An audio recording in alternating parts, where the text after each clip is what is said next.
আসসালামু আলাইকুম। হ্যাঁ, আমাদের যে প্রথম ক্লাসটা ছিল সেটা আমরা এই রসায়ন এইচএসসি রসায়ন প্রথম পত্র দ্বিতীয় অধ্যায় থেকে নিয়েছিলাম। তো আসলে অনেকগুলো টপিক, তো এই অধ্যায়ের মধ্যে অনেক ধরনের, আসলে এই জন্য আমরা এটা দ্বিতীয় এমসিকিউ এর সলভিং ক্লাস। তো আমাদের হয়তো বা আরও একটা বা দুটা ক্লাস যদি আমরা নিই, তাহলে মোটামুটি এই অধ্যায় থেকে টুকটাক যেগুলো আমাদের আলোচনা করা দরকার, কিছু তো আছে তোমার মুখস্থ করতে হবে জ্ঞানমূলক। তো এই জ্ঞানমূলকগুলো মুখস্থ করতে হবে, আর বাকি তোমার কিছু আছে আন্ডারস্ট্যান্ডিং।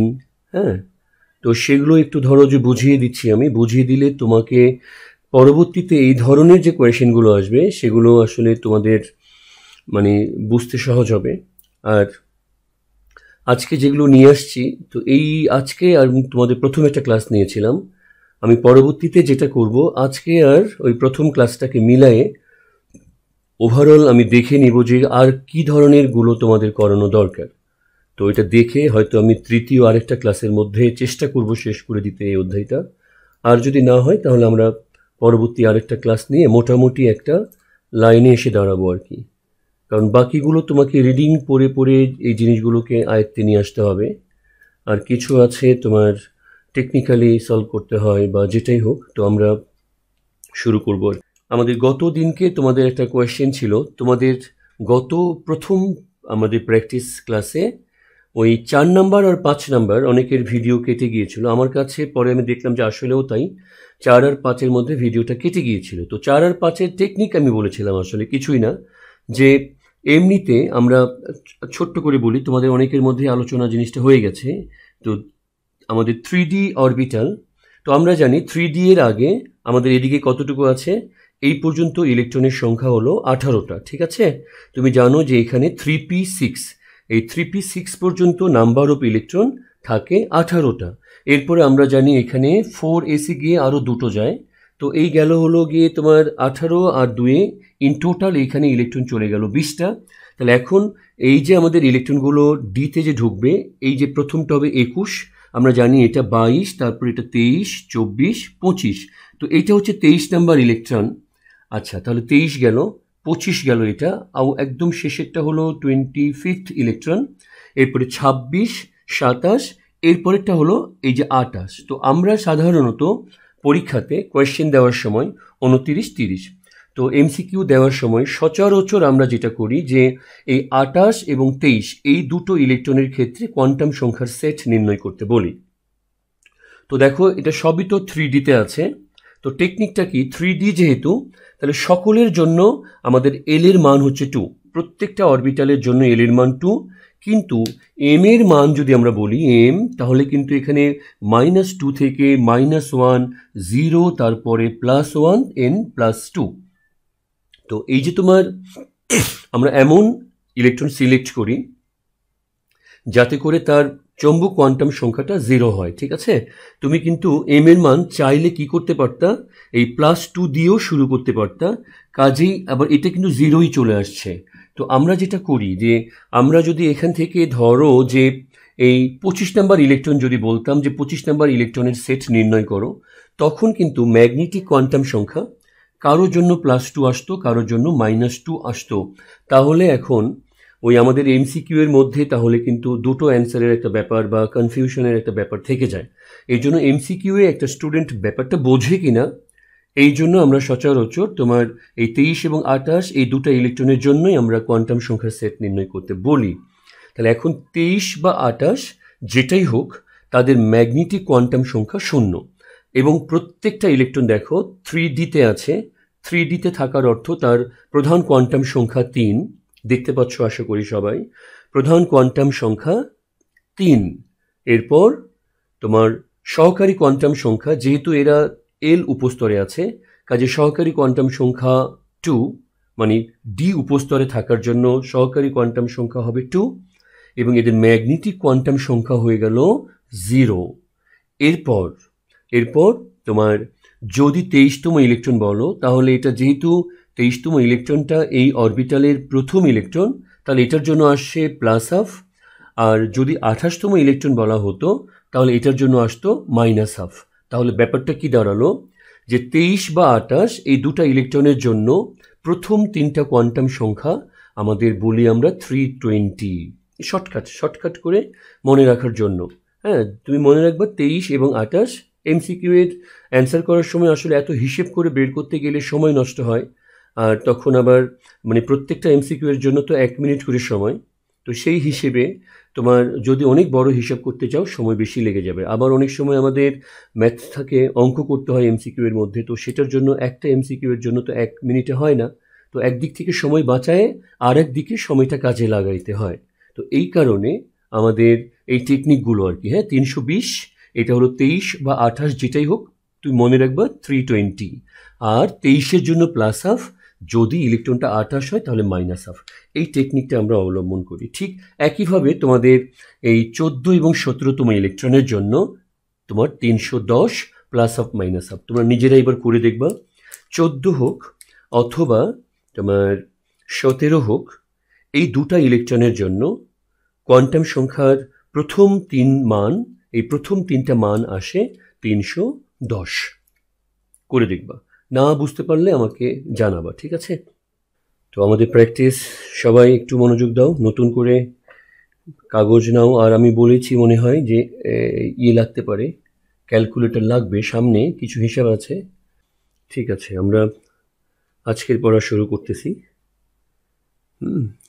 প্রথম কোয়েশ্চেন একদমই কিন্তু সহজ, প্রথমগুলো যে এমনি শুরু করতে হবে, আমরা সহজ থেকে শুরু করলাম। হ্যাঁ, যে প্রথম কোয়েশ্চেনটা হলো 3D অরবিটালের জন্য m এর মানের কোন সেট প্রযোজ্য? 3D, বুঝতে পেরেছ? তো m এর মানের কোনটা প্রযোজ্য? তো 3D অরবিটালের জন্য m এর মান, তো 3 আসলে এখানে কিছুই না, ডিটা হচ্ছে ইম্পর্টেন্ট। ডি যদি হয় তাহলে এখানে এল এর মান 2, তো ডি যদি হয় তাহলে এল সহকারী কোয়ান্টাম সংখ্যার মান যেহেতু 2, কাজেই আমাদের -2 থেকে +2 পর্যন্ত চলে যাবে। এখানে আমাদের গ হবে অ্যান্সার। তোমরা কিন্তু অ্যাটেন্ড করতে পারো অ্যান্সারে, ঠিক আছে? গটা হবে অ্যান্সার। এখন এখানে তোমাকে কনফিউজড করা হয়েছে আসলে, ঠিক আছে? কারণ হলো যে 3টা দিয়ে একটা সমস্যার সৃষ্টি করা হয়েছে। 3 দেখে অনেকেই মনে করতে পারে যে না -3 থেকে +3 পর্যন্ত মনে হয় যাবে, কিন্তু আসলে এখানে তোমার 3D হোক অথবা 4D হোক অথবা 5D হোক, যে ডি হোক না কেন, ডি এর জন্য এল এর মান যেহেতু 2, তাহলে অবশ্যই সহকারী কোয়ান্টাম সংখ্যা 2 যদি হয় তাহলে ম্যাগনেটিক কোয়ান্টাম সংখ্যা এম এর মান অবশ্যই -2 থেকে +2 পর্যন্ত 5টা, -2 থেকে +2 পর্যন্ত 5টা। তো আমরা এটাকে কিন্তু একটা মানে, আচ্ছা ঠিক আছে, আমরা পরেরটাতে যাই আগে, তারপর দেখি। তো সেকেন্ড যে এমসিকিউটা দেখি আমরা, এখানে বলেছে যে নিচের কোন নীতির ভিত্তিতে অরবিটাল সমূহে ইলেকট্রন বিন্যস্ত হয়? তো নিচের কোন নীতির ভিত্তিতে অরবিটাল সমূহে ইলেকট্রন বিন্যস্ত হয়? আমরা জানি এখানে তোমার অরবিটাল সমূহে ইলেকট্রনের যে বিন্যাস হওয়া, এটা কিন্তু আউফবাউ নীতিতে হয়, ঠিক আছে? আর যদি বলা হয় যে সমশক্তি সম্পন্ন অরবিটালে ইলেকট্রন প্রবেশের ভিত্তি, সেটা অবশ্যই তোমার হুন্ডের নিয়মে যাবে। আর আমরা আউফবাউ নীতি থেকে জানি যে পরমাণুর বিভিন্ন অরবিটালে ইলেকট্রন প্রবেশের ক্ষেত্রে প্রথমে নিম্ন শক্তি সম্পন্ন অরবিটাল এবং পরে ক্রমান্বয়ে উচ্চ শক্তি সম্পন্ন অরবিটালে ইলেকট্রন প্রবেশ করে। কাজেই অরবিটাল সমূহে ইলেকট্রনগুলো যে বিন্যস্ত হয় সেটা হবে আউফবাউ নীতি অনুযায়ী। বাট তোমাকে যদি বলতো এখানে যে নিচে তোমার সমশক্তি সম্পন্ন একাধিক অরবিটাল, ঠিক আছে বাবা, সমশক্তি সম্পন্ন একাধিক অরবিটালে ইলেকট্রন প্রবেশের যে নিয়ম সেটা কি, তখন এটা অবশ্যই হুন্ডের নিয়মটা হতো। হ্যাঁ, অনেকেই তোমরা অ্যান্সার করে ফেলেছো, ভেরি গুড। হ্যাঁ, সবাই পারছো, আলহামদুলিল্লাহ। তো এখন আমরা পরবর্তী যেটা, আস্তে আস্তে কঠিনের দিকে যাব আমরা। দেখো, এটাও কিন্তু জ্ঞানমূলক, যে একটি লবণ শিখা পরীক্ষায় ইটের মতো লাল শিখা প্রদর্শন করেছে, লাল বর্ণ ধারণ করেছে, অবশ্যই এটা ক্যালসিয়ামের লবণ হতেই হবে। সবাই জানো, এটাও অ্যান্সার বি, ঠিক আছে? সবার জানা আছে এটা। তো তোমরা একটা কাজ করতে পারো, এই গত বি মানে 2 নম্বর কোয়েশ্চেনও বি ছিল, এখনও বি, তো 3/বি, হ্যাঁ, এভাবে 2/বি, তাহলে আমি বুঝতে পারবো যে তোমরা কোন কোয়েশ্চেনের অ্যান্সারটা দিয়েছো। তো যাই হোক, এটা আমরা জানি। তো তোমরা কিন্তু এই যে তোমার কাছে সহজ একটা কোয়েশ্চেন মনে হলো এটা, হ্যাঁ, যে এটা তো একটা সহজ কোয়েশ্চেন, বাট এইটা কিন্তু আমাদের একটা ইম্পর্টেন্ট কোয়েশ্চেন এই জন্য যে কলেজই বলো বা অ্যাডমিশন টেস্ট বলো অথবা আমাদের পরীক্ষাতে, মেইন যে পরীক্ষা বোর্ড পরীক্ষাতে, অবশ্যই এইখান থেকে শিক্ষা পরীক্ষার বর্ণ থেকে কিন্তু একটা কোয়েশ্চেন আসবেই, হ্যাঁ, যে কোনো একটা মৌলের বর্ণ নিয়ে প্রশ্ন করা হয়ই হয়। কাজেই আমাদের এই জিনিসটা একটু দেখবা, হ্যাঁ, একটু করবা, বাকিগুলো শিখে ফেলবা। তো এখন আমাদের 4 নম্বর কোয়েশ্চেন, যে পটাশিয়ামের সর্বশেষ ইলেকট্রনের জন্য, পটাশিয়ামের সর্বশেষ ইলেকট্রনের জন্য বা ইলেকট্রনের ক্ষেত্রে সম্ভাব্য কোয়ান্টাম সংখ্যার সেট কোনটি হবে? পটাশিয়ামের সর্বশেষ ইলেকট্রনের ক্ষেত্রে সম্ভাব্য কোয়ান্টাম সংখ্যার সেট। তো আমাকে আগে দেখে নিতে হবে যে সর্বশেষ ইলেকট্রনটা কোনটা। তো পটাশিয়াম, আমরা জানি পটাশিয়াম দেয়ার আর 19 ইলেকট্রনস। তো এখানে আসছে, আমরা জানি এটা 1s2, সবাই জানো এটা 2s2, 2p6, তারপরে আসবে 3s2, তারপরে আসবে 3p6, তারপরে তোমার 3d-তে না গিয়ে এই পর্যন্ত আমাদের ইন টোটাল 18 ইলেকট্রন, তারপরে এই যে 4s-এ গিয়ে একটা ইলেকট্রন যে আসলো, এটাই হলো পটাশিয়ামের আউটার মোস্ট ইলেকট্রন। তো এই পটাশিয়ামের সর্বশেষ ইলেকট্রন পেয়ে গেলাম আমরা। এই ইলেকট্রনের কোয়ান্টাম সংখ্যার সেট বের করতে বলেছে। এখন যেহেতু তুমি দেখে ফেলছো, এখন কিন্তু তোমার জন্য কোয়ান্টাম সংখ্যার সেট বের করা একদমই সহজ। এখন তুমি সহজেই বের করতে পারবা। কিভাবে? তুমি দেখতেই পাচ্ছ বাবা, ইলেকট্রনটা চতুর্থ শক্তি স্তরে আছে, তাহলে তার জন্য N4। ইলেকট্রনটা S উপস্তরে আছে, তো S উপস্তরে থাকলে আমরা জানি L এর মান অবশ্যই 0। S উপস্তরের জন্য L এর মান 0 হয়। আবার L এর মান 0 হয়ে গেলে তোমার চৌম্বক কোয়ান্টাম সংখ্যা বা বিন্যাসের নাম্বারটা অবশ্যই 0 হয়ে যাবে। আর যেহেতু এই ইলেকট্রনটা আমাদের পটাশিয়ামের এই S অরবিটালের প্রথম ইলেকট্রন, কাজেই এর জন্য আমাদের স্পিন কোয়ান্টাম সংখ্যা হবে +12। তো এইভাবে কিন্তু আমরা একটা ইলেকট্রনের কোন অরবিটালে আছে সেই অরবিটালের দিকে তাকিয়েই আমরা কিন্তু এমনিতেই মানে মুখে মুখে দেখে দেখে বলে ফেলতে পারি। দেখাই যাচ্ছে এটা চতুর্থ শক্তি স্তরে আছে 4, এটা S উপস্তরে আছে এর L0, তাহলে 40, আর L0 হয়ে গেলে M এমনিতেই 0 হবে হিসেব থেকে, তাহলে Mও 0, তাহলে 400, 400 +12। তো এইভাবে আমরা কোনো মৌলের কোয়ান্টাম সংখ্যার সেট, কোনো ইলেকট্রনের কোয়ান্টাম সংখ্যার সেটটা বের করতে পারবো আমরা। সবাই বুঝতে পেরেছ? হ্যাঁ, তাহলে আমাদের অ্যান্সারটা কোথায় চলে আসলো? আমাদের অ্যান্সারটা চলে আসতেছে কোথায় দেখি আমরা, যে 4 কতে কি আছে, 4, এরপরে তোমার L2, তো ঠিক আছে, ভালো কথা, L2, তারপরে M এর মান +1, তো হলো না এটা, হ্যাঁ, আমরা L2 তো হবে না, এটা তো D উপস্তরের কথা বলেছে। তাহলে সবাই অ্যান্সার করে ফেলেছ, বেশ বেশ বেশ, হ্যাঁ, সবাই অ্যান্সার করে ফেলেছ, খুব ভালো কথা। যে তোমার যেহেতু তোমার বলাই হয়েছে S অরবিটাল, কাজে L এর মান অবশ্যই 0 হবে।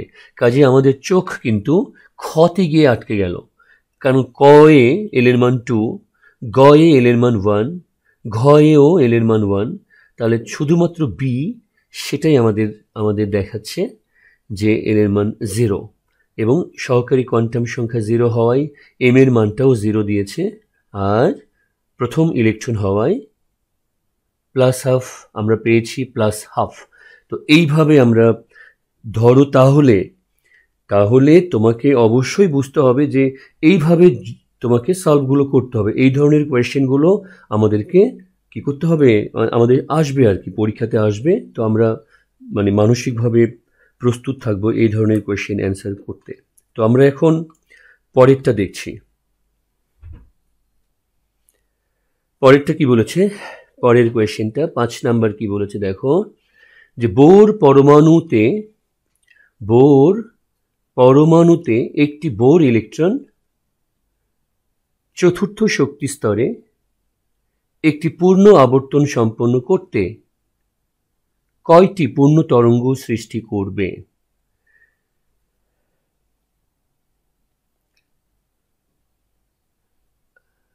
5 নাম্বারটা দেখো বাবা সবাই। হ্যাঁ, কি বলেছে যে বোর পরমাণুতে একটি বোর ইলেকট্রন চতুর্থ শক্তি স্তরে একটি পূর্ণ আবর্তন সম্পন্ন করতে কয়টি পূর্ণ স্পন্দন বা পূর্ণ তরঙ্গ সৃষ্টি করবে। তো এই ব্যাপারটা আমি তোমাদের সাথে শেয়ার করি এখন। তোমাদের কি মনে হচ্ছে অ্যান্সার? হ্যাঁ, নিসা বলে ফেলেছ। শেখ ইফতেখারুন নিসা তুমি বলেছ 5-এর সি হবে। এরপরে জাইমা ফেরদৌসি বলেছ 5-এর সি হবে। আচ্ছা, তোমাদের অ্যান্সারটা হয়েছে। আমি এখন তাহলে প্রথম বর্ষের জন্য আমি বলি এটা, যে আচ্ছা এটা মুছে ফেলা দরকার, আগে এটা মুছেই ফেলি।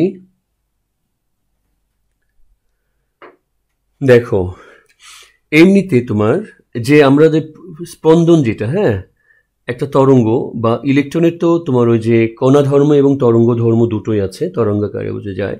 তো একটা স্পন্দন হলো যে এইভাবে যখন আমরা করি, তখন কিন্তু একটা স্টার্টিং পয়েন্ট থেকে আরেকটা স্টার্টিং অথবা একটা তোমার চূড়া থেকে আরেকটা চূড়ার মধ্যবর্তী ডিস্টেন্সকে বলা হয় একটা পূর্ণ তরঙ্গ।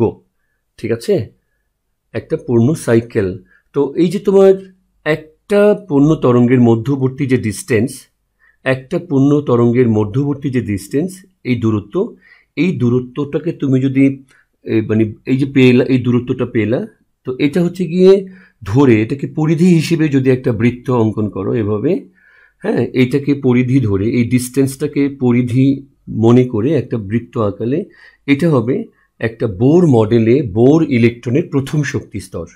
ঠিক আছে, যে একটা পূর্ণ স্পন্দন তৈরি করতে যতটুকু ডিস্টেন্স থাকে, তো ওটাকে পরিধি ধরলে আমরা একটা প্রথম শক্তি স্তরের পরিধি পাই। এইভাবে তোমার দুটা পূর্ণ স্পন্দন যে ডিস্টেন্সটা, সেটা দিয়ে পরিধি আঁকাইলে দ্বিতীয় শক্তি স্তর হয়। তাহলে ব্যাপারটা কি ধরলো, যে দ্বিতীয় শক্তি স্তরে যে একটা ইলেকট্রন, সে তার একবার আবর্তন সম্পন্ন করতে গেলে, হ্যাঁ, তাকে 2বার স্পন্দিত হতে হবে, মানে তার স্পন্দন সংখ্যা হবে 2। একইভাবে তোমার তৃতীয় স্পন্দনটা কেমন হবে, 1, 2, 3। তো এই 3টা তোমার স্পন্দন, এই ডিস্টেন্সটা যদি পরিধি হয়, তাহলে আমরা যদি ড্র করি তাহলে এটা হবে তৃতীয় শক্তি স্তর।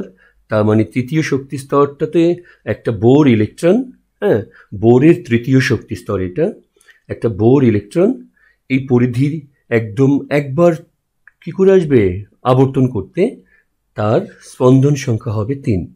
এইভাবে আমি ড্র করতে সমস্যা এটা, তারপরে বুঝতে হবে যে হইল কি না, যতটুকু হয়েছে। হ্যাঁ, এবার তো ড্র করা খুবই টাফ। 3টা স্পন্দন কিন্তু এখানে ড্র করা হয়েছে। এই এক চূড়া থেকে এক চূড়া, এক চূড়া থেকে এক চূড়া, এক চূড়া থেকে আরেক চূড়া।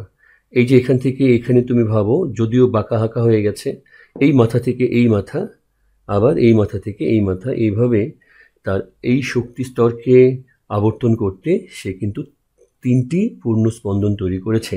কাজেই চতুর্থ শক্তি স্তরের একটা ইলেকট্রন সে 4টা স্পন্দনের মাধ্যমে সে তার এখানে আসবে আর কি। আমার কি হয়েছে আল্লাহ জানে, এটা কেমন হয়ে গেল, মানে এটা ড্র করা একটু সমস্যা। এবার মনে হয় হয়েছে একটু। হ্যাঁ, দেখো, তো একটা বোরের চতুর্থ শক্তি স্তর, এই চতুর্থ শক্তি স্তরে বোর ইলেকট্রন, তো চতুর্থ শক্তি স্তরটাকে পরিপূর্ণভাবে আবর্তন করতে, দেখো বাবা তোমরা, এই একটা তোমার চূড়া থেকে এই একটা চূড়া একটা স্পন্দন, এখান থেকে এখানে একটা স্পন্দন, এখান থেকে এখানে একটা স্পন্দন বা তরঙ্গ। সো একটা চতুর্থ শক্তি স্তরকে পুরোপুরিভাবে আবর্তন করতে ইলেকট্রনটা 4টা স্পন্দন তৈরি করবে। এইভাবে সহজ কথায় মনে রাখবা যে বোর মডেল অনুযায়ী তোমার পঞ্চম শক্তি স্তর আবর্তন করার জন্য একটা ইলেকট্রনের 5টা পূর্ণ স্পন্দন লাগবে বা তরঙ্গ লাগবে, পূর্ণ সাইকেল লাগবে। প্রথম শক্তি স্তরে একটা সাইকেলে কমপ্লিট হবে, দ্বিতীয় শক্তি স্তর আবর্তন 2টা সাইকেলে সম্পন্ন হয়, তৃতীয় শক্তি স্তর আবর্তন 3টা স্পন্দনে সম্পন্ন হয়। তো এটা ম্যাথমেটিক্যাল হিসেব আছে। ঠিক আছে, তো ওটা যে তুমি এটা মনে রাখবা যে শক্তি স্তর যত, তাকে ততগুলো পূর্ণ তরঙ্গ সৃষ্টি করতে হয়। কাজে আমাদের 5 নম্বর কোয়েশ্চেনটা হলো কি, বোর পরমাণুতে একটি বোর ইলেকট্রন চতুর্থ শক্তি স্তরে একটি পূর্ণ আবর্তন সম্পন্ন করতে 4টি পূর্ণ তরঙ্গ সৃষ্টি করবে।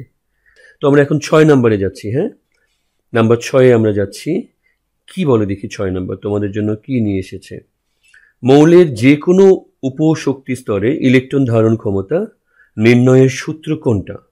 মৌলের যে কোনো উপশক্তি স্তরে, অর্থাৎ এস, পি, তারপরে আর কি আছে ডি, এফ। তো এই উপস্তরগুলো বলেছে মৌলের যে কোনো উপশক্তি স্তরে ইলেকট্রন ধারণ ক্ষমতা নির্ণয়ের সূত্র। তো এখন অ্যান্সারটা কি হবে কেউ বলতে পারবা? খেয়াল করো সবাই, যে কোয়েশ্চেনটা হচ্ছে যে উপশক্তি স্তরে ইলেকট্রন এর সংখ্যা নির্ণয়ের ফর্মুলা। তো ব্যাপারটা খেয়াল করে দেখো যে আমাদের সাধারণত যে যদি এল এর মান 1 হয়, কথা বুঝতে পেরেছ, এল এর মান যদি 1 হয় তো সেইখানে তোমার অরবিটাল কয়টা থাকে? এম এর মান থেকে আমরা জানি -1, 0, +1। তার মানে এল এর মান 1 হলে 3টা অরবিটাল থাকে, 3টা অরবিটাল। কথা বুঝতে পেরেছ? সো অরবিটালের সংখ্যা কি হলো, মানে আবার বলছি দেখো, এল এর মান যদি 2 হয় তাহলে এম এর মান হবে -2, -1, 0, +1, +2।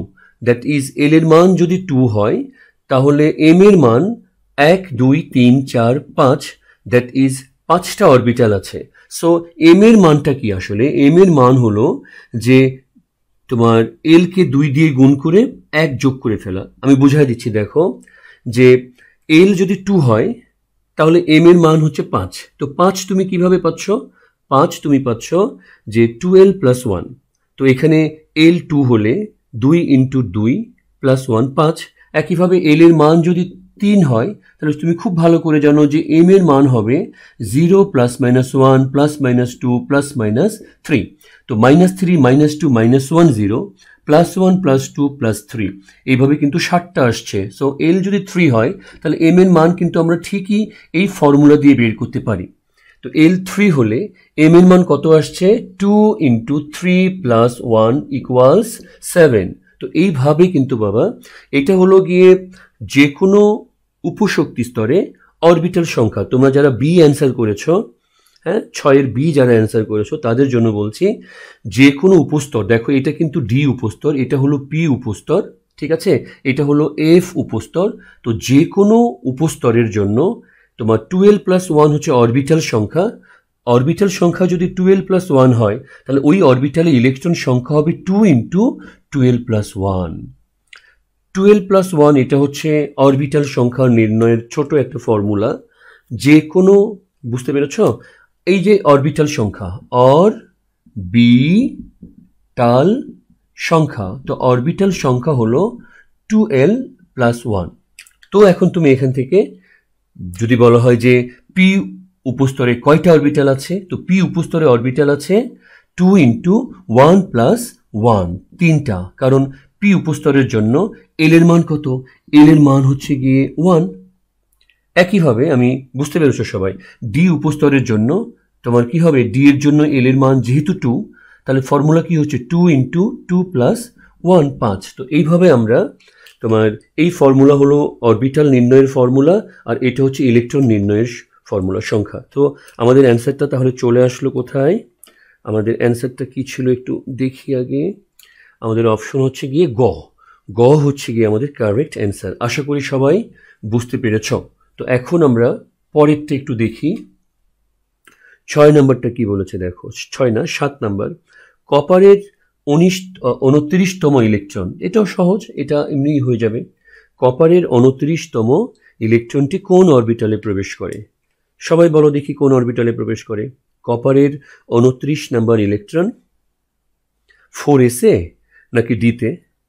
কিছুই না, আসলে কোয়েশ্চেন শুনে আমাদের একটু ভয় লাগে। হ্যাঁ, কোয়েশ্চেন দেখে কনফিউশন তৈরি হয়, এই জন্য একটু একটু মনে হয় যে হলো কি হলো না, হচ্ছে কি হচ্ছে না, এই একটা ব্যাপার হয়।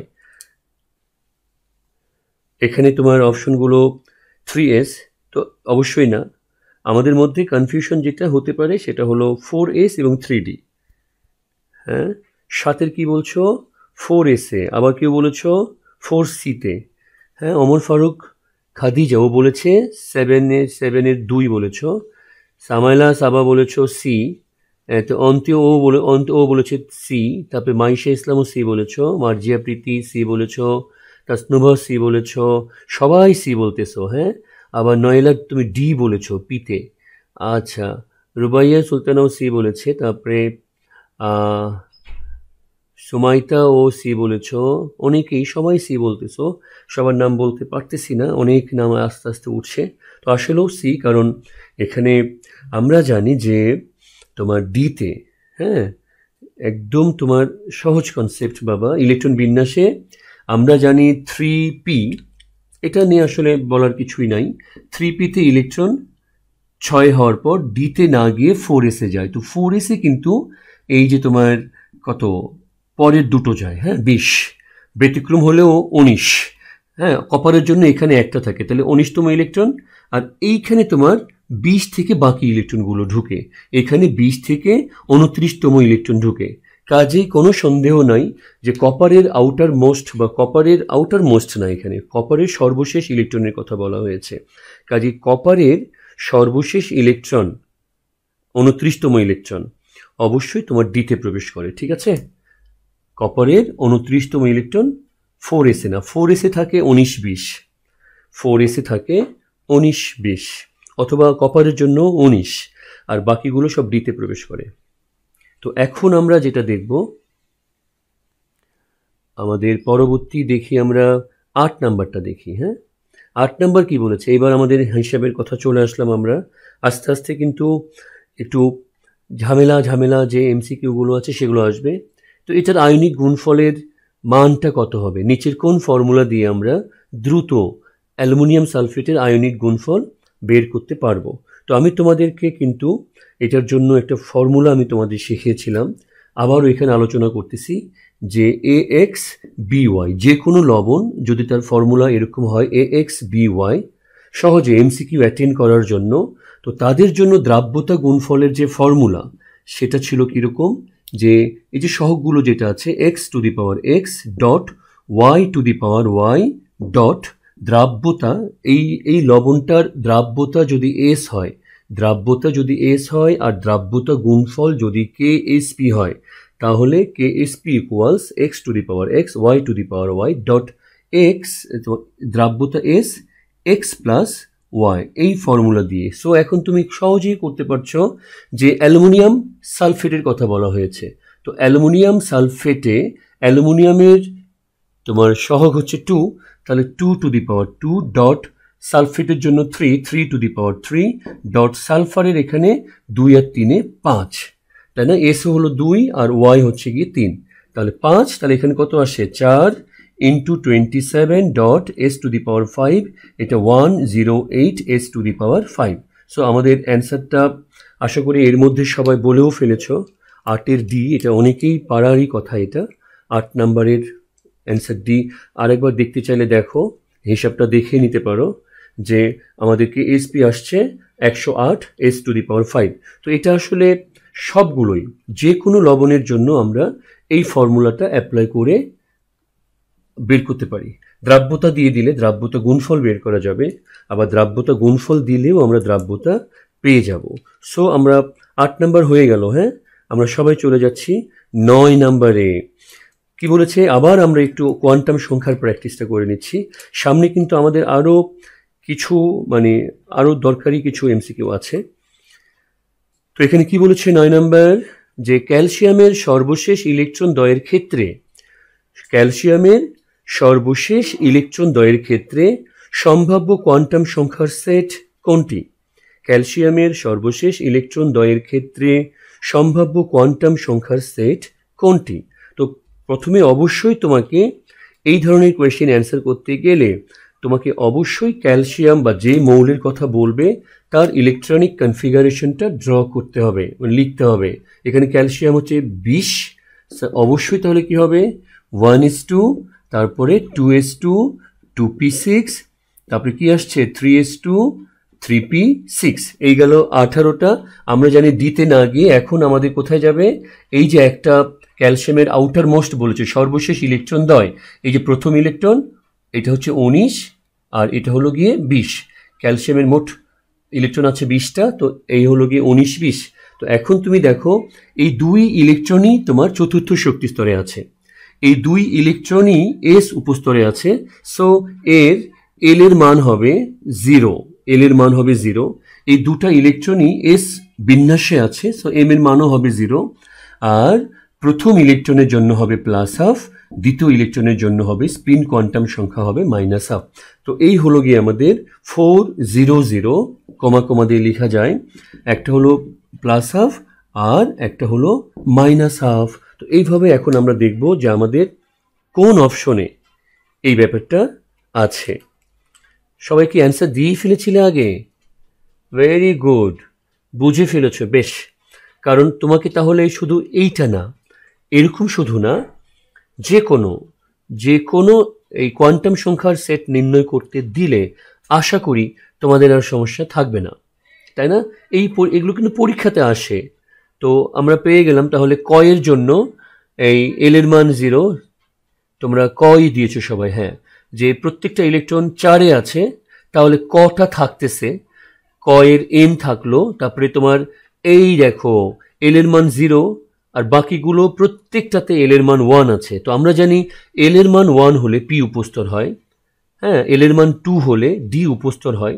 কাজেই খ, গ, ঘ এগুলো কিন্তু বাদ পড়ে গেল, হ্যাঁ, বাদ পড়ে গেল।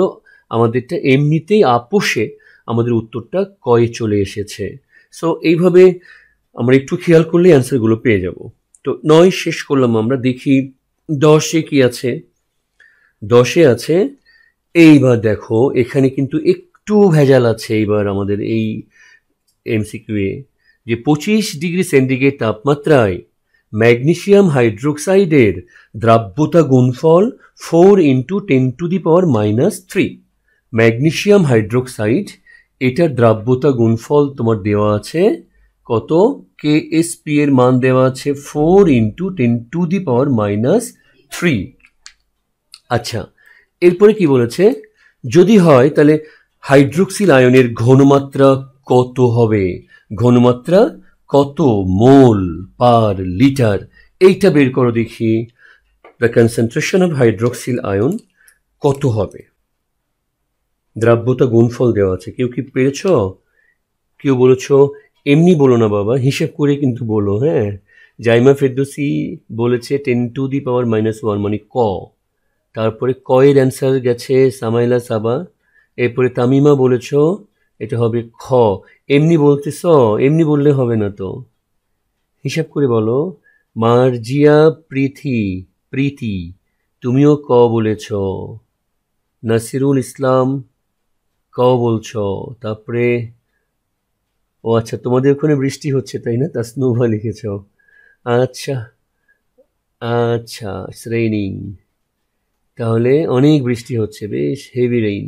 ওকে, এখন বলো এটার অ্যান্সার বলো। তোমরা কিন্তু অনেকেই ক বলছো, হ্যাঁ, তাসনুভা ইখলাস তুমিও ক বলেছ, 10-এর ক বলেছ, সুমাইতা ক বলেছ, তোমরা এমনি এমনি বলতেছো, আমি জানি না, আমি হতে পারে, আমাকে হিসাব করে দেখতে হবে। তো আমরা এখন চলে আসি, ক্যামেরায় চলে আসি। দেখো এইখানে হলো ম্যাগনেসিয়াম হাইড্রোক্সাইডের এই যে কেএসপি দেওয়া আছে এত। তো এখন একটা জিনিস আমরা কিন্তু জানি বাবা, যে ম্যাগনেসিয়াম হাইড্রোক্সাইডের দ্রাব্যতা গুণফল দেওয়া আছে, সো দ্রাব্যতা এটাও কিন্তু আমরা বের করতে পারি। দ্রাব্যতা তো বের করতেই হবে, তাছাড়া তো বুঝতে পারবো না। এখন এই দ্রাব্যতা বের করার অর্থ কি, দ্রাব্যতাই হচ্ছে ম্যাগনেসিয়াম হাইড্রোক্সাইডের ঘনমাত্রা, ঠিক আছে। আমরা জানি সম্পৃক্ত দ্রবণের ঘনমাত্রা যা পাওয়া যায়, সেটাই কিন্তু ওই লবণের দ্রাব্যতা, তাই না। একটা লবণের একদম সর্বোচ্চ ঘনমাত্রা, সেটাকেই বলা হয় সম্পৃক্ত দ্রবণ। আর সম্পৃক্ত দ্রবণে ওই যৌগটার, ওই দ্রব্যটার যে কনসেন্ট্রেশন ঘনমাত্রা, সেটাই দ্রাব্যতা। কাজেই তোমাকে দ্রাব্যতা গুণফল দেওয়া আছে, তুমি দ্রাব্যতা গুণফল থেকে যদি দ্রাব্যতা এস বের করো, সেটাই হলো ম্যাগনেসিয়াম হাইড্রোক্সাইডের ঘনমাত্রা। আর তুমি জানো যে ম্যাগনেসিয়াম হাইড্রোক্সাইডের ঘনমাত্রা যা হবে, দ্বিগুণ হবে হাইড্রোক্সিল আয়নের ঘনমাত্রা। এই ইকুয়েশন বলতেছে যে ম্যাগনেসিয়াম হাইড্রোক্সাইডের কনসেন্ট্রেশন যত, দ্রবণে হাইড্রোক্সিলের কনসেন্ট্রেশন তার দ্বিগুণ।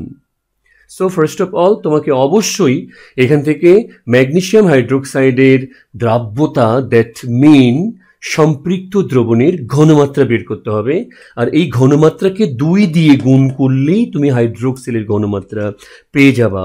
তো এখন বলো দেখি, এখন কেউ কি বলতে পারছো? নয়েলা তুমি বলেছো এখন কত বলেছ? তুমি বলেছো এখন সি।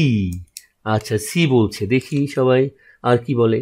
মাইশা ইসলাম এখনো 10-এর 1 বলেছো। আমি জানি না, আমরা এখনো সলভ করি নাই, হতেই পারে 10-এর 1, আমি এখনো কিছুই জানি না। তো দেখি আমরা, দ্রাব্যতা গুণফল দেওয়া আছে, দ্রাব্যতা বের করতে হবে। আমি তোমাদেরকে যে অ্যাপ্লিকেশনটা মানে যে শর্টকাটটা শিখেছি সেটার অ্যাপ্লিকেশন তোমরা এখনো করা শিখছো কিনা আমি জানি না, আমি তোমাদের করে দেখাচ্ছি। দেখো এখানে ম্যাগনেসিয়াম হাইড্রোক্সাইডের দ্রাব্যতা গুণফল দেওয়া আছে 4। তাড়াতাড়ি করে করতে হবে তো, তাহলে আমরা আর শর্ট অন্য কিছুই লিখবো না। দ্রাব্যতা গুণফল ইকুয়ালস ম্যাগনেসিয়ামের সহগ তার পাওয়ার, হাইড্রোক্সিলের সহগ 2 তার পাওয়ার, ইন্টু দ্রাব্যতা এই যে 1 + 2 3। আমরা শর্টকাট করে করে ফেলবো, তাছাড়া তো আসলে পারা যাবে না। হ্যাঁ, এমসিকিউ এর জন্য সময় আমাদের কম দিতে হবে, কাজে আমরা শর্টকাট করে করে ফেললাম যে দ্রাব্যতা গুণফল ইকুয়ালস যে উপাদানগুলোর সহগের পাওয়ার, হ্যাঁ সহগ a to the power a, sorry 1 to the power 1, 2 to the power 2, আর s to the power 1 + 2, so 3। তাহলে এখান থেকে এখন তোমার কি বের হচ্ছে বলো? এখান থেকে তুমি পাচ্ছ যে 4 × 10 to the power -3 equals 4s³। তাহলে তোমার s কত এসেছে? s আসলো 4। হ্যাঁ তাই তো, তোমাদের অ্যান্সার তো হয়ে যাচ্ছে মনে হয়। 4 × 10 to the power -3 divided by 4, এরপরে তোমার আবার আমরা তো s ফ্রি করে ফেলতেছি 1/3। তো এখান থেকে 4 4 কাটা, তাহলে কত আসছে বলো? কত আসছে? 0.1 আসছে। আচ্ছা, 0.1 যদি হয় তাহলে আমরা এখন আমাদের ইতে চলে আসি। 0.1 যদি হয় তাহলে হাইড্রোক্সিলের কনসেন্ট্রেশন কত হবে? 2 গুণ করতে হবে তো। তাহলে এখানে কি অ্যান্সার আছে? এখানে যে এসটা পাবো আমরা, যে মানটা পাবো সেটা হলো ম্যাগনেসিয়াম হাইড্রোক্সাইডের ঘনমাত্রা বা দ্রাব্যতা, কাজে হাইড্রোক্সিলের ঘনমাত্রা হবে তারই দ্বিগুণ 2s। সো 2s এর ভ্যালু কি আছে? অ্যান্সার নাই। Very good. এখানে ওই হিসেব করে ঠিক করি না, মানে পরে চেক করে দেখি নাই। হ্যাঁ, আমি ওই যে কোয়েশ্চেনটা চেঞ্জ করেছি, ওই একটু চেঞ্জ করে নিয়ে আসছিলাম, চেঞ্জ করেছি বটে, কিন্তু অ্যান্সারটা ঠিক করা হয় নাই। ঠিক আছে, তো তোমরা মনে হয় বুঝে ফেলেছো ব্যাপারটা, আমি পরে ঠিক করে নিব। আসলে চেক করা উচিত ছিল, যেহেতু এটা আমি লাইভে যাচ্ছিলাম, একটু চেক করাই দরকার ছিল। তো তোমরা বুঝতে পারছো কিনা এখন বলো? অ্যাকচুয়াল অ্যান্সার হবে 0.2। ঠিক আছে বাবা? কারণ না, তোমার গুণ হবে না তো। অনেকে বলছে 0.1 × 0.1, তা হবে কেন? আমাদের 0.1 × 0.1 তো না, এখানে এই মানটা সলভ করলে যেটা পেয়েছি আমরা, হ্যাঁ সেটার তোমার হলো দ্বিগুণ হবে হচ্ছে গিয়ে হাইড্রোক্সিলের কনসেন্ট্রেশন। অনেকে বলেছে যে 0.1 × 0.1, না এটা কেন হবে? এটা হবে না, কারণ এখানে দ্বিগুণ হবে। জাস্ট ম্যাগনেসিয়াম হাইড্রোক্সাইডের কনসেন্ট্রেশন যত, হাইড্রোক্সিলের কনসেন্ট্রেশন ঠিক তার দ্বিগুণ হবে। সো এইভাবেই আমাদের চেক করা উচিত ছিল। যাই হোক, আমি খুবই দুঃখিত। তো তোমরা যদি বুঝতে পারো তাহলেও আমার এই কষ্টটা সার্থক হবে যে তোমরা বুঝেছ, এটাই অনেক কিছু হবে যদি তোমরা বুঝে থাকো। ঠিক আছে, এখন পারবা কিনা বলো? এই ধরনের যদি কোয়েশ্চেন আসে, একটা কনসেন্ট্রেশন দিয়ে আছে, একবার দ্রাব্যতা গুণফল দেওয়া আছে, তাহলে তোমাকে বললো যে ওটার ঘনমাত্রা কত হবে। আমরা যদি একটা প্র্যাকটিস করি, নাও যেহেতু একটা ভুল করে ফেলেছি, ওটা তোলা হয় নাই, তো তোমাকে যদি একটা প্র্যাকটিস দিই আমি, যে এই ধরো দিলাম তোমাকে অ্যালুমিনিয়াম ক্লোরাইড এর দ্রাব্যতা গুণফল। দ্রাব্যতা গুণফল হচ্ছে 1.1 × 10 টু দি পাওয়ার মাইনাস তোমার 12, 1 × 10 টু দি পাওয়ার -12। এখন কোয়েশ্চেন করা হয়েছে 1 ইন্টু দিব। আচ্ছা, আমরা দিই হলো এখানে 2.7, হ্যাঁ 2.7 × 10 টু দি পাওয়ার 10 দিই, তাহলে সহজ হবে। 2.2 সবাই দেখতে পাচ্ছ আশা করি। 2.2 × 10 টু দি পাওয়ার -10, এটা হলো আমাদের দ্রাব্যতা গুণফলের মান দিলাম। এখন কোয়েশ্চেন করা হয়েছে যে এই দ্রবণে ক্লোরাইড আয়নের কনসেন্ট্রেশন কত। ঠিক আছে, অ্যালুমিনিয়াম ক্লোরাইড এর দ্রাব্যতা গুণফল যদি 2.3 2.7 ইন্টু 10⁻10 হয়, ক্লোরাইডের কনসেন্ট্রেশন কত? তো একদমই সহজ, আমি কিন্তু অ্যান্সারটা দেখতে পাচ্ছি, এখন তোমরা দেখতে পাচ্ছ কিনা কে জানে। তো এখানে তোমার কি হবে বলো, দ্রাব্যতা গুণফল 2.7 ইন্টু 10⁻10 ইকুয়ালস, এখানে হচ্ছে অ্যালুমিনিয়াম 1 আবার 1⁻1 ইন্টু ক্লোরিন 3 ইন্টু দ্রাব্যতা S 1 + 2 = 4, 1 + 3 = 4। এই হলো আমাদের অবস্থা। এখন তাহলে কি দাঁড়ালো বলো, এই পাশে তোমার থাকছে 27 না, কত আসছে এখানে 3 কত হয়, 3 3 9, 3 9 27, ঠিক আছে 27, তারপরে S⁴, তাহলে এখানে S কত আসে, S ইকুয়ালস 2.7 10⁻10 ডিভাইডেড বাই 27, এরপরে হোল টু দি পাওয়ার 1/4। তো এখন এটা সলভ করলে যেটা আসবে সেটা হবে আমাদের অ্যালুমিনিয়াম ক্লোরাইডের দ্রাব্যতা, এবং অবশ্যই তাহলে এস যদি বেরিয়ে যায় তাহলে দ্রাব্যতা যা পেয়েছো ক্লোরাইড আয়নের কনসেন্ট্রেশন তার 3 গুণ হবে, 3 ইন্টু এস, যা পাবা তোমরা সেটাই হবে অ্যালুমিনিয়াম ক্লোরাইডে ক্লোরিনের কনসেন্ট্রেশন। মেয়েরা বুঝতে পেরেছ? অনেকে সলভ করার চেষ্টা করেছে মনে হয়, পারবো স্যার বলেছ। আচ্ছা, রওশন তাবাসসুম বলেছ পারবো স্যার, জি স্যার ইনশাল্লাহ পারবো। হ্যাঁ, মাইসারা নিঝুম বলেছ। ব্যাস, তাহলে এখন যেটা বোঝালাম এটাও তো ক্লিয়ার হয়েছে, তাই না? যে অ্যালুমিনিয়াম ক্লোরাইডের দ্রাব্যতা গুণফল দেওয়া আছে, এখান থেকে তুমি দ্রাব্যতা বের করবে আগে। দ্রাব্যতা মানে হলো অ্যালুমিনিয়াম ক্লোরাইডের কনসেন্ট্রেশন সম্পৃক্ত অবস্থায় এর ঘনমাত্রা।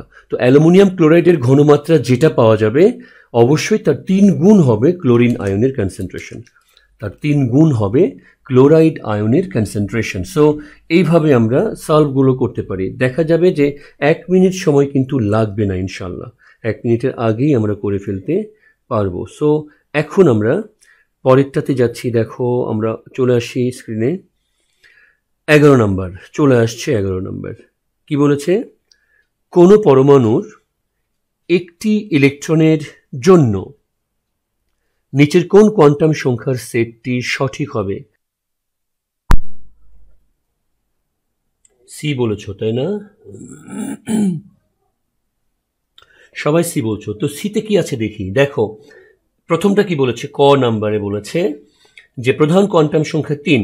আচ্ছা, প্রধান কোয়ান্টাম সংখ্যা 3 যদি হয় তাহলে কিন্তু বাবা এল এর মান 1, এটা কিন্তু সম্ভব। আমরা বলেছি সঠিক কোনটা হতে পারে, তো এই ক্ষেত্রে কিন্তু এল এর মানটা সম্ভব, এটা 1 হওয়াটা সম্ভব। কিন্তু এল এর মান যদি 1 হয় তাহলে কিন্তু এম এর মান -2 হওয়া আবার সম্ভব না। তাহলে এই সেটটা কিন্তু ভুল হয়ে গেল।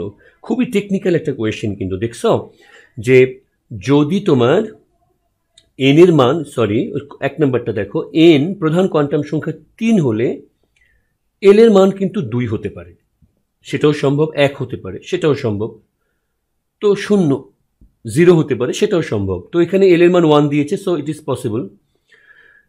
কিন্তু এল এর মান 1 হয়ে গেলে -2 কিন্তু এম এর মান হবে না, কাজে আমাদের ক বাদ গেল। খতে দেখো প্রধান কোয়ান্টাম সংখ্যা 1 যদি হয় তাহলে অবশ্যই সহকারী কোয়ান্টাম সংখ্যা 1 হতে পারবে না, এটা 0ই হতে হবে, সো এখানে ভুল হয়ে গেছে। আবার গতে গিয়ে দেখো যে প্রধান কোয়ান্টাম সংখ্যা 2, তাহলে সহকারী কোয়ান্টাম সংখ্যা 1 এটা হতেই পারে, আর সহকারী কোয়ান্টাম সংখ্যা 1 যদি হয় তাহলে চৌম্বক কোয়ান্টাম সংখ্যা সেটাও সি সম্ভব, এবং ইলেকট্রন তো প্লাস আপ মাইনাস আপ হতেই পারে। কাজেই এই গ নাম্বারটা সঠিক বলে মনে হচ্ছে। তারপরও আমরা নিচে নামি, দেখো ঘ কি বলেছে, প্রধান কোয়ান্টাম সংখ্যা এন এর মান 2। তো এন এর মান যদি 2 হয় অবশ্যই এল এর মান 2 হতে পারবে না, তাই না? এন এর মান 2 হলে এল এর মান 2 হতে পারবে, 0 1 হবে, 0 অথবা 1 হবে, তাহলে ঘ গেল। তাহলে আমরা সবাই বুঝতে পেরেছি যে আমাদের অ্যান্সারটা হচ্ছে কি গ। সবাই এই গই অ্যান্সার করেছে অনেকেই। আচ্ছা, তারপরে আমরা দেখি 12 নম্বর। আমাদের আর কয়েকটা আছে, আর মনে হয় 12 13 14 16টা আছে, পরেরগুলো সহজ হবে। এইখানে একটা মানে জটিল, এই 13 14 মনে হয় একটু হিসেব আছে, 14 15 মনে হয় একটু কঠিন হিসেব আছে। তো এইটা আমরা দেখি 12 নম্বর। আমাদের ক্লাস শেষের দিকেই চলেই আসছি আমরা। দেখো 30 ডিগ্রি সেন্টিগ্রেড তাপমাত্রায় লেড সালফেটের দ্রাব্যতা গুণফল দেওয়া আছে। আবারও আমাদের সেই লেড সালফেটের দ্রাব্যতা, এইটা কিন্তু সহজে করে ফেলতে হবে, এটার জন্য সময় নিতে পারবে না, এটা সহজ, এটা হ্যাঁ। 30 ডিগ্রি সেন্টিগ্রেড তাপমাত্রায় লেড সালফেটের দ্রাব্যতা গুণফল দেওয়া আছে 1.7 10⁻⁻5। এখন বলছে কি যে দ্রাব্যতা আচ্ছা দেওয়া আছে, হ্যাঁ। এখন বলেছে যে এই সম্পৃক্ত দ্রবণে সালফেট আয়নের ঘনমাত্রা কত মোল পার লিটার। তো এখন তুমি খুব ভালো করে জানো যে আমরা ক্যামেরায় চলে যাচ্ছি, দেখো যে লেড সালফেট, তুমি জানো যে লেড সালফেট, তো লেড সালফেটের জন্য এটা ডিসোসিয়েট করলে একটা লেড হয়, হ্যাঁ, আর একটা সালফেট হয়, একদম সহজ। কাজেই এখানে যেহেতু দ্রাব্যতা গুণফল দেওয়া আছে, তো দ্রাব্যতা গুণফল থেকে তুমি দ্রাব্যতা বের করবা। দ্রাব্যতা বের করলে তুমি লেড সালফেটের দ্রাব্যতা, দ্যাট ইজ সম্পৃক্ত অবস্থায় তুমি কিন্তু ঘনমাত্রা বের করেছো। তো ঘনমাত্রা বের করলে এবং এই ইকুয়েশন বলছে যে লেড সালফেটের ঘনমাত্রা যা তুমি পাবা, এখানে সালফেট এবং লেডের ঘনমাত্রা ঠিক ততই হবে। এখানে আলাদা করে কোনো সহগ নেই যে গুণ করতে হবে বা ভাগ করতে হবে। কাজেই আমাদের খুবই সিম্পল একটা অ্যান্সার হয়ে গেল যে আমাদের তাহলে প্রথমেই দ্রাব্যতা গুণফল থেকে দ্রাব্যতা বের করতে হবে। খুবই সহজ এটা, আমরা ওই ফর্মুলায় যেতেই পারি যে দ্রাব্যতা গুণফলের মান দেওয়া আছে 1.7, কত দেওয়া ছিল একটু দেখি, দ্রাব্যতা গুণফল 1.7 10⁻⁻5। তো 1.7 ইন্টু 10⁻⁻5 ইকুয়ালস কত হবে তোমার 1, হ্যাঁ আবার 1 পাওয়ার 1 আর এস স্কোয়ার, মানে জাস্ট ফর্মুলাটাতে আসার প্র্যাকটিস করানো দরকার, এই জন্য কিন্তু আমি এখন এটা লিখলাম। এটা না লিখলেও হতো। তো এখন তোমার কত হলো, এখানে এস হলো জাস্ট √1.7 10⁻⁻5। তো আশা করি তোমাদের সব রকমের, হ্যাঁ, তোমরা বলে দিয়েছো 12-র অ্যান্সার হবে ডি। 12-র অ্যান্সার কি ডি হবে?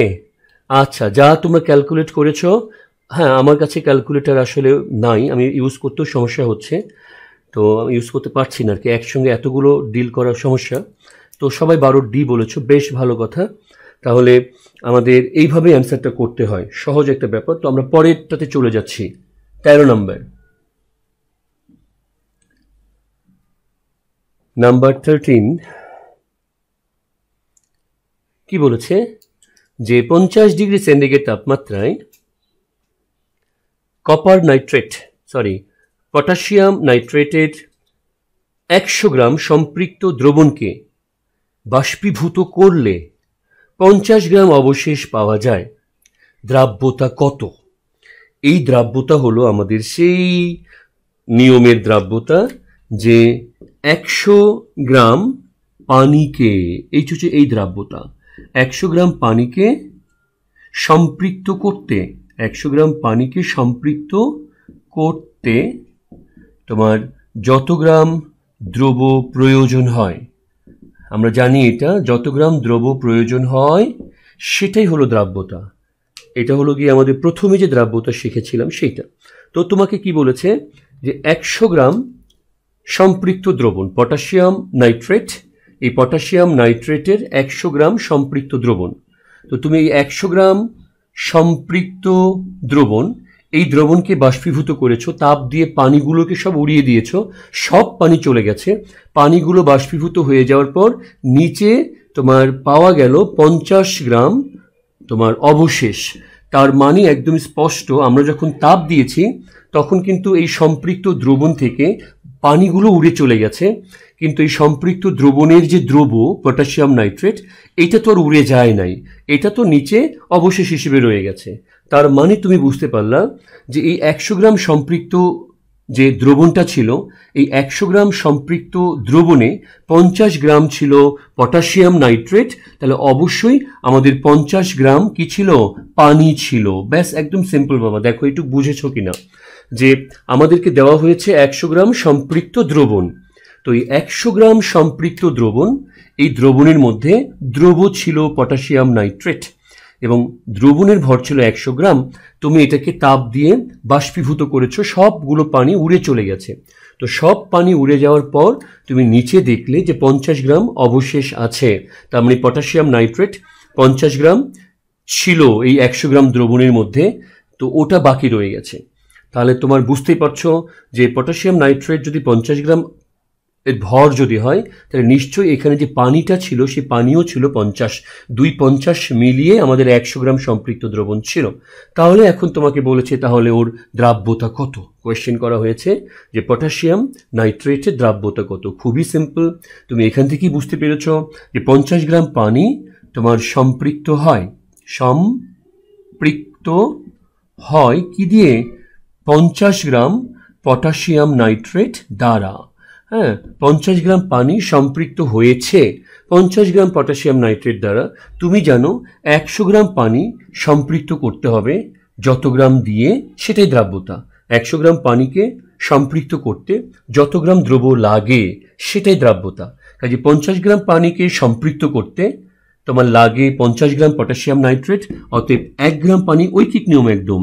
কাজে 100 গ্রাম পানিকে সম্পৃক্ত করতে কতটুকু লাগে, তো 50 ইন্টু 100 ডিভাইডেড বাই আবার নিচে কত আসছে 50 এত গ্রাম। সো কত আসছে বলো, হলো আমারটা না হয় নাই? হিসাব কি হয়েছে? সবাই কি সি বলেছো তাই না? সি বলেছো 100। দেখো তো আমার হিসাব মনে হয় নাই না? হয়েছে। তাহলে এখান থেকে 50 কাটা গেল, তাহলে দেখা গেল যে 100 গ্রাম। সো কি হলো, 50 গ্রাম পানি সম্পৃক্ত হয় 50 গ্রাম নাইট্রেট দ্বারা, অর্থাৎ একে কত 100 গ্রাম পানি সম্পৃক্ত হয় কত গ্রাম দ্বারা। তাহলে আশা করি সবাই বুঝতে পেরেছো বাবা। হ্যাঁ, একদম সহজ। এইভাবে তোমাদেরকে ছোট্ট হিসাব, কিন্তু পরীক্ষার হলে সমস্যা হয় কি, অনেকগুলো কোয়েশ্চেন এবং এটা পরীক্ষা, তুমি কারোর দিকে তাকাতে পারছো না। হ্যাঁ, এরপরে হচ্ছে গিয়ে আপারা সব ম্যাডাম বা টিচাররা সব বড় বড় চোখ করে তাকিয়ে আছে তোমার দিকে। হ্যাঁ, তুমি একটু ভয় পাচ্ছ। সব মিলায় যেটা হয় যে সহজ জিনিসগুলো কেমন যেন হয়ে যায়। এই জন্য যেটা আমাদের করা দরকার, প্র্যাকটিস করে এগুলোকে আয়ত্তে নিয়ে আসা। যাই হোক, অনেকেই অ্যান্সার করছো, অনেকেই অ্যান্সার করে ফেলেছ, ভেরি গুড। তো আমরা 13 নম্বর গেল, এবার 14 নম্বর কোয়েশ্চেনে চলে যাচ্ছি। হ্যাঁ, 14 নম্বর কোয়েশ্চেন, এইটা হচ্ছে 14 এবং 15, বেশ হিসেবের অঙ্ক। হ্যাঁ, ভালো করে বুঝতে হবে কি বলেছে দেখি। প্রথমটা সহজ। প্রথমটা কি বলেছে, উদ্দীপকটি পড়ে 14 এবং 15 এই কোয়েশ্চেনগুলোর অ্যান্সার করো। তো ভালো কথা। 25 ডিগ্রি সেন্টিগ্রেড তাপমাত্রায় 1 লিটার দ্রবণে, 25 ডিগ্রি সেন্টিগ্রেড তাপমাত্রায় 1 লিটার দ্রবণে সর্বোচ্চ 1 × 10⁻³ মোল লেড আয়োডাইড দ্রবীভূত হয়। 1 লিটারে সর্বোচ্চ 1 × 10⁻³ মোল লেড আয়োডাইড দ্রবীভূত হয়। তো খুব ভালো কথা। তার মানে তোমার 1 লিটারকে সম্পৃক্ত করতে কতটুকু লাগে, 1 × 10⁻³ এত মোল প্রয়োজন হয় 1 লিটারকে সম্পৃক্ত করতে। তো এখন আমরা কিন্তু জানি বাবা যে 1 লিটার দ্রবণে বা সম্পৃক্ত দ্রবণে যত মোল থাকে সেটাই দ্রাব্যতা। হ্যাঁ, তোমরা অনেকেই কোয়েশ্চেনটা দেখে ফেলেছো, এখানেও অ্যান্সার নাই। 14 নম্বরে অ্যান্সার নাই বলেছো? আচ্ছা, আমরা দেখি কি আছে, ক্যামেরাতে যাই আমরা। সবার সামনে কোয়েশ্চেনটা আছে যে 1 লিটার দ্রবণে সর্বোচ্চ 1 × 10⁻³ মোল কি থাকে, লেড আয়োডাইড দ্রবীভূত থাকে। সো এটাই কিন্তু তাহলে লেড আয়োডাইডের দ্রাব্যতা। এই ব্যাপারে কারো কোনো কনফিউশন আছে? সর্বোচ্চ ঘনমাত্রা সেটাই সম্পৃক্ত দ্রবণ, আর সম্পৃক্ত দ্রবণের যে পরিমাণটা সেটাই দ্রাব্যতা। কাজেই এখান থেকে কোনো কনফিউশন নাই, এবং অনেকে 14D নাম্বার বলে দিয়েছে অ্যান্সার, তাই না? আমরা একটু 14 নম্বরটা আবার দেখি। আচ্ছা, 14 নম্বরের অ্যান্সার দিয়েছো ডি। তো ভালো কথা, আমরা দেখি। প্রথম কোয়েশ্চেন হলো যে দ্রাব্যতা গুণফল কত হবে। সো দ্রাব্যতা গুণফল বের করার জন্য আমাদের যে নিয়ম, আমরা তো দ্রাব্যতা, এই যে এটা কিন্তু এস দ্রাব্যতা পেয়ে গেছি। তো আমরা জানি লেড আয়োডাইড থেকে তোমার লেড তৈরি হবে একটা, আর আয়োডাইড আয়ন তৈরি হবে দ্বিগুণটা। অনেকে অ্যান্সার করেছো, আমার মনে হয় অ্যান্সারটা হয়ে গেছে, তো ক্যালকুলেট করতে হবে আসলে। তো এখন লেডের পরিমাণ তো সমানই থাকবে 1 × 10⁻³ মোল পার লিটার, কিন্তু আয়োডিনের পরিমাণ হয়ে যাবে দ্বিগুণ। লেড আয়োডাইড যতটুকু, আয়োডিন তৈরি হবে তার দ্বিগুণ পরিমাণ। So 2 into 10 to the power minus 3 mole per litre. So আমাদের আয়োডাইডের পরিমাণ পেয়েছি এতটুকু, সরি লেডের পরিমাণ পেয়েছি এত, আয়োডাইডের পরিমাণ পেয়েছি এত। তো আমরা জানি দ্রাব্যতা গুণফল কেএসপি ইকুয়ালস লেডের যে ঘনমাত্রা তার প্রথম ঘাত, হ্যাঁ, আর আয়োডাইডের যে ঘনমাত্রা তার দ্বিতীয় ঘাত। সো আমরা এখন সরাসরি বসায় দিই 1 into 10 to the power minus 3, আর এখানে কি করব আমরা 2 into 10 to the power minus 3 আবার স্কোয়ার, তাহলে কত আসছে 4, এরপরে তোমার আসছে 10 to the power minus 9। তো আমাদের অ্যান্সার যারা করেছো, ডি নাম্বার যারা করেছো, হ্যাঁ, তো তাদের এটা হয়ে গেছে, আসলেও হয়ে গেছে এটা 4 into 10 to the power minus 9। আমরা কিন্তু ওই ফর্মুলা দিয়েও যেতে পারতাম বাবা, এই যে দ্রাব্যতা গুণফল কেএসপি ইকুয়ালস লেডেরটা 1 আর আয়োডিনেরটা 2 square into S to the power তোমার 3। তো এখানে এস কত, এস এর মান আমরা একবারে বসায় দিব 1 into 10 to the power minus 3, আবার কত হবে 3 হবে, এই যে যোগ করলে 3, তাহলে এখান থেকে তোমার যা আসে তাই 4 into 10 to the power minus 9। আমার মনে হয় তোমরা মানে এমসিকিউ এর জন্য এই ফর্মুলাটাই মানে বেশি ইউজ করবা, এগুলো সিকিউ এর জন্য এইভাবে ভেঙে লিখতে হয়, বাট এমসিকিউ এর জন্য আমার মনে হয় এটাই ভালো। তো এই যে এমসিকিউ এর ফর্মুলা ব্যবহার করে আমরা অ্যান্সারটা পেয়ে গেলাম, এই গেল 14 নাম্বার। এইবার আমরা দেখি 15তে কি আছে। 15 নাম্বার কি বলেছে দেখো, খুব ভালো করে দেখবা, আমাদের কিন্তু উপরে উদ্দীপকটা রেখেই দিয়েছি।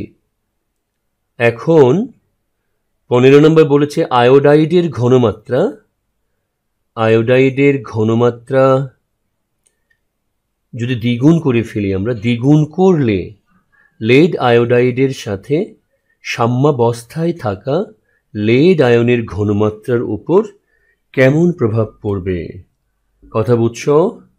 লেড আয়োডাইডের সাথে সাম্যাবস্থায় থাকা তোমার লেড আয়নের ঘনমাত্রার উপর কেমন প্রভাব পড়বে? তো বলো দেখি, তোমাদের কারো কোনো আইডিয়া আছে? আয়োডিনের কনসেন্ট্রেশন যদি আমরা দ্বিগুণ করে ফেলি, আয়োডাইড আয়নের ঘনমাত্রা দ্বিগুণ করলে লেড আয়োডাইড এর সাথে সাম্যাবস্থায় থাকা লেড 2+ আয়নের ঘনমাত্রার উপর কিরূপ প্রভাব বিস্তার করবে? আমরা ক্যামেরায় চলে আসতেছি। সুমাইতাও তোমরা সি বলছো, ভেরি গুড। তার মানে তোমরা আসলে অ্যান্সার তোমাদের হচ্ছে, একদম সিম্পল একটা ব্যাপার, কিন্তু কিভাবে করতে হবে এটা আসলে কিভাবে তোমরা কিভাবে করেছো, অবশ্যই তুমি তোমার নিজের একটা টেকনিক ব্যবহার করেছো। এটাই আমি চাই যে তোমার মতো করে তুমি অ্যান্সারটা করতে হবে এবং তুমি তোমার সিস্টেম তুমি নিজে ডেভেলপ করবা। আমি আমারটা বলতেছি, শর্টকাট শেখানো হচ্ছে, তুমি তোমার মতো করে করবা। আচ্ছা দেখো, লেড আয়োডাইড এটা হলো লেড 2+ এবং আয়োডাইড লেড 2+ আয়োডাইড মাইনাস, ঠিক আছে? তো এদের দ্রাব্যতা গুণফল, এটা কিন্তু দ্রাব্যতা গুণফল যে মান, এটা কিন্তু কনস্ট্যান্ট একটা ভ্যালু। দ্রাব্যতা গুণফলের মানটা হচ্ছে কনস্ট্যান্ট একটা ভ্যালু এবং তাপমাত্রা ডিপেন্ডেন্ট। এইটা তাপমাত্রা ছাড়া, তাপমাত্রা চেঞ্জ হলে একটা যৌগের দ্রাব্যতা গুণফল চেঞ্জ হয়, তাপমাত্রা পরিবর্তন না হলে দ্রাব্যতা গুণফল কিন্তু চেঞ্জ হবে না। একটা যৌগের জন্য নির্দিষ্ট দ্রবণে একটা দ্রাবকের মধ্যে তার দ্রাব্যতা গুণফল ফিক্সড। তাহলে এখন জাস্ট কথার কথা বোঝাই তোমাকে, আমি যদি বলি 4 এবং 4-এর গুণফল 16 এবং 16টা এটা ফিক্সড, এটা কনস্ট্যান্ট একটা ভ্যালু, এটা তুমি টাচ করতে পারবে না। তখন কিন্তু ব্যাপারটা এরকম হয় যে তুমি যদি একটাকে বাড়িয়ে তুমি 8 করো, দ্বিগুণ যদি করে ফেলো, অবশ্যই আরেকটা কিন্তু 2 ভাগ হয়ে যাবে। কথা বুঝছো? 2 ভাগ কমে যাবে আর কি, যাতে করে আবারও 16 থাকে। ব্যাপারটা এরকম। যদি তুমি এই প্রথম রাশিকে 16 করে ফেলো, তাহলে অবশ্যই এটা কি হবে, 4 ভাগ হয়ে 1 হবে, যাতে করে গুণফল 16 থাকে। কনস্ট্যান্ট তো কনস্ট্যান্ট রাখতে হবে। কাজে একটা নিয়ামক, একটা রাশি যদি পরিবর্তন হয়, তাহলে অবশ্যই আরেকটা রাশি বিপরীতভাবে পরিবর্তিত হবে, এমনভাবে যাতে করে ওদের গুণফলটা কনস্ট্যান্ট থাকে, 16ই থেকে যায়। তো এই হচ্ছে ব্যাপার। দেখো বাবা, আমি সহজ করে বলতেছি যে আমরা ধরে নিলাম লেড এর ঘনমাত্রা x, লাল কালি কি দেখো তোমরা? আচ্ছা আমি কালি চেঞ্জ করছি। লেড এর কনসেন্ট্রেশন x, হ্যাঁ, এবং তোমার ওয়াই এর আয়োডাইডের কনসেন্ট্রেশন হলো ওয়াই, ঠিক আছে তো, ওয়াই। আচ্ছা, এদের গুণফল হলো দ্রাব্যতা গুণফল যেটা, সেটা তোমরা বলেছো কনস্ট্যান্ট, এটার মান দেওয়া আছে, আমি মান লিখবো না, আমি ইন জেনারেল চিন্তা করছি। যেখানে দ্রাব্যতা গুণফল হলো লেডের কনসেন্ট্রেশন এক্স, ওয়াই এর আয়োডাইডের কনসেন্ট্রেশন হচ্ছে ওয়াই। এখন এই গুণফলটা কনস্ট্যান্ট। এখন এটার জন্য এখানে হচ্ছে কি এটার কনসেন্ট্রেশন এক্স, এটার কনসেন্ট্রেশন ওয়াই। তো তুমি জানো যে এই ফর্মুলার জন্য এখানে কিন্তু ওয়াই স্কোয়ার হবে। আমরা জানি লেডের ঘনমাত্রা, হ্যাঁ, প্রথম ঘাত, কারণ সহগ হচ্ছে এক, আর আয়োডাইডের যে ঘনমাত্রা তার দ্বিতীয় ঘাতের গুণফল হচ্ছে গিয়ে লেড আয়োডাইডের জন্য দ্রাব্যতা গুণফলের রাশিমালা। তো এখন তোমাকে কি বলেছে যে এই ইকুয়েশনে ওয়াই এর ঘনমাত্রা, আয়োডাইডের ঘনমাত্রা যে ওয়াই ছিল, যদি আমি দ্বিগুণ করে ফেলি তখন কিন্তু এইভাবে লিখতে হবে। বুঝতে পেরেছ যে আগে আয়োডিনের কনসেন্ট্রেশন ছিল ওয়াই, এখন তুমি কি করেছো, আয়োডাইডের কনসেন্ট্রেশন দ্বিগুণ করে ফেলেছো, তাহলে কত হলো, 2y হোল স্কোয়ার হলো। তাহলে এখন আমাদের জানি যে এই কনসেন্ট্রেশন তো মানে এই মান দ্রাব্যতা গুণফল তো চেঞ্জ হবে না। আর তুমি খুব ভালো করে জানো এই সাম্যাবস্থায় বাহির থেকে যদি আয়োডাইড আয়ন যোগ করা হয় তাহলে অবশ্যই পশ্চাৎ বিক্রিয়ার হার বাড়বে। এবং তোমাদেরকে শেখানো হয়েছে যে উৎপাদ যদি বৃদ্ধি করা হয় তাহলে পশ্চাৎ বিক্রিয়ার দ্বারা কিন্তু তার পরিমাণ কমে, আর তুমি যদি আয়োডিন বাড়ায় দাও তাহলে পশ্চাৎ বিক্রিয়ার দ্বারা কিন্তু লেড কমে যাবে। একটা উৎপাদ বাড়ায় দিলে পশ্চাৎ বিক্রিয়ার দ্বারা আর একটা উৎপাদ এমনভাবে কমবে যাতে করে আবার সাম্যাবস্থা অর্জন হয়। সো আয়োডিন বাড়ালে লেড কমবে। তো আমি যেহেতু আয়োডিন দ্বিগুণ করে ফেলেছি, তাহলে এখন তোমার কি মনে হচ্ছে বলো, আয়োডিন দ্বিগুণ করার অর্থ কি হলো বলো, এখানে 4y স্কোয়ার। তাহলে আমি ওয়াই স্কোয়ারের সাথে কত গুণ করেছি, 4। তাহলে অবশ্যই তোমার কি হচ্ছে, এক্স তাহলে তোমার 4 ভাগ হয়ে যাবে। তাহলে তোমার যেটা কি হবে, কাটাকাটি করে আবার তোমার এক্স ওয়াই স্কোয়ার থাকবে। বুঝতে পেরেছো সবাই? এটা সলভ করো, দেখো তুমি এটা সলভ করলে কি হয়, এটা সলভ করলে আবারও তোমার এক্স ওয়াই স্কোয়ার আসে, x into y square. So y এর কনসেন্ট্রেশন যদি আমি দ্বিগুণ বাড়াই তাহলে অবশ্যই তোমার লেডের কনসেন্ট্রেশন 4 ভাগ হয়ে যাবে। তুমি এইভাবে তুমি যদি এখন তোমাকে আমি কোয়েশ্চেন উল্টা করে করতাম যে আমি যদি এক্স এর কনসেন্ট্রেশন দ্বিগুণ করে ফেলি, বুঝতে পেরেছো, তাহলে ওয়াই এর কনসেন্ট্রেশন কি হবে, কতটুকু কমবে। এক্স এর কনসেন্ট্রেশন আমি যদি 8 গুণ করি বাড়াই তাহলে ওয়াই মানে আয়োডিনের কনসেন্ট্রেশন কিভাবে কমবে। অথবা এই আয়োডিনের কনসেন্ট্রেশন যদি আমি 4 গুণ বাড়াতাম, যদি এখানে ওয়াই ছিল আমি যদি এখন 4 গুণ বাড়ায় দিয়ে 4y করতাম, অবশ্যই আমাদের লেডের কনসেন্ট্রেশন 16 ভাগ হয়ে যেত, 16 গুণ কমে যেত। মেয়েরা কি বুঝতে পেরেছো সবাই? তোমরা তো অ্যান্সার করেই ফেলেছো অবশ্য। এক্সামে সিকিউ হিসেবে কি এটা আসতে পারে? আচ্ছা, নিসা প্রশ্ন করেছো যে এক্সামে সিকিউ হিসেবে এটা আসতে পারে কিনা। হ্যাঁ, এটা একটা বড় হিসাব, কিন্তু বড় হিসাব হওয়ার কারণে গয়েও কিন্তু এটা আসতে পারে। ভালো একটা কথা বলেছো। আবার তোমার ওই যে কি বলে এটাকে আমরা এমসিকিউ এর মধ্যেও দিই আর কি, এটা তো ওই যে জাস্ট হিসাব করবে যে স্কোয়ার আছে, তাহলে স্কোয়ার যেহেতু আছে তাহলে এটা যদি তোমার দ্বিগুণ বাড়ে তাহলে এটা কি হবে, 4 গুণ কমে যাবে। এটা যদি 3 গুণ বাড়ে তার মানে 9 হয়ে যায়, তাহলে এটা 9 গুণ কমবে। এমসিকিউ বোঝানোর জন্য আমরা এভাবে বলি যে যেহেতু তোমার সম্পর্কটা এরকম, তাহলে এখন খুবই এটা যদি 4 গুণ বাড়ে তাহলে এটা কিন্তু দ্বিগুণ কমবে। বুঝতে পেরেছো বাবা? এটা 4 গুণ হলো এরকম করে। এটা যদি তোমার তোমার কি বলে 5 গুণ যদি ওয়াই কে বাড়াই তাহলে অবশ্যই তোমার এক্স এর পরিমাণ 25 গুণ কমে যাবে। তো এটা এমসিকিউকে মানে সহজে মনে রাখার জন্য আবার বলছি, দ্বিগুণ হলে এটা 4 গুণ কমবে যেহেতু স্কোয়ার আছে। হ্যাঁ, তাহলে তুমি বলো দেখি অ্যালুমিনিয়াম ক্লোরাইডের জন্য, যেহেতু তোমরা সিকিউ হবে কি না এই ভয়টা পাচ্ছ বা এটা তোমাদের ক্লিয়ার করা দরকার। অ্যালুমিনিয়াম ক্লোরাইডের ক্ষেত্রে অ্যালুমিনিয়াম ক্লোরাইড এটা ভেঙে গিয়ে অ্যালুমিনিয়াম 3+ এবং ক্লোরাইড 3-। হ্যাঁ, তো তুমি জানো এখানে যে এদের দ্রাব্যতা গুণফলের যে ইকুয়েশন সেটা হবে অ্যালুমিনিয়াম 3+ ইন্টু ক্লোরাইড আয়নের কনসেন্ট্রেশনের তৃতীয় ঘাত। এখন এখান থেকে স্পষ্ট হয়ে যাচ্ছে তুমি যদি ক্লোরাইডের কনসেন্ট্রেশন 4 গুণ যদি বাড়াও তাহলে কত আসে, 4 4 4 16 64, অ্যালুমিনিয়ামের পরিমাণ 64 গুণ কমে যাবে। তো এই হচ্ছে কি ব্যাপার যে তোমাকে এমসিকিউ এর জন্য এই সম্পর্কটা মনে রেখে দ্রুত করা যায়। এটা সিকিউ আসতে পারে, ঠিক আছে, ভালো কথা বলেছ। তো এই গেল আমাদের 15 নম্বর কোয়েশ্চেন। এখন আমরা আমাদের শেষ, আই থিঙ্ক এই 15-র পরে, আচ্ছা এরপরে কোনো সমস্যা তো নাই বাবা, না? বুঝতে পেরেছো তাই তো? তাহলে এখন শেষ নাম্বার কোয়েশ্চেনে চলে যাচ্ছি আমরা। একদম সহজ একটা কোয়েশ্চেন দিয়ে আমরা শেষ করেছি যে জিঙ্ক ফসফেট এর দ্রাব্যতা গুণফল প্রকাশক রাশি কোনটা হবে? জিঙ্ক ফসফেট এর দ্রাব্যতা গুণফল প্রকাশক রাশি কোনটা হবে? বলো দেখি কোনটা হবে? আমি এতে চলে যাচ্ছি, স্ক্রিনে বোর্ডে যাই। Zinc phosphate, zinc phosphate.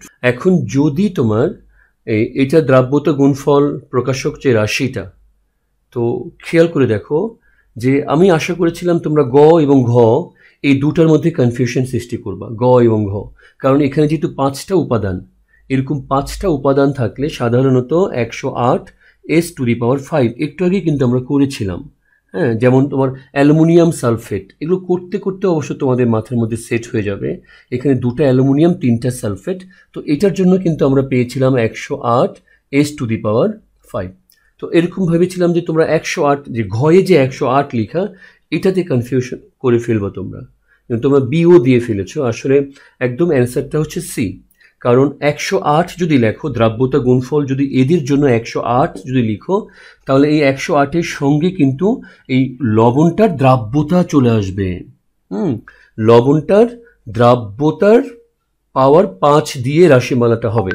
কিন্তু তোমার এখানে কিন্তু আমরা এই দ্রাব্যতা দেই নাই, আমরা দিয়েছি কি আমাদের ঘয়ের মধ্যে দ্রাব্যতা দেই নাই, আমরা দিয়েছি জিঙ্কের কনসেন্ট্রেশন কিউব, আবার সালফেট ফসফেসের কনসেন্ট্রেশন স্কোয়ার দিয়েছি। এটা ভুল হয়েছে, আমাদের গ হবে অ্যান্সার, যে জিঙ্কের যে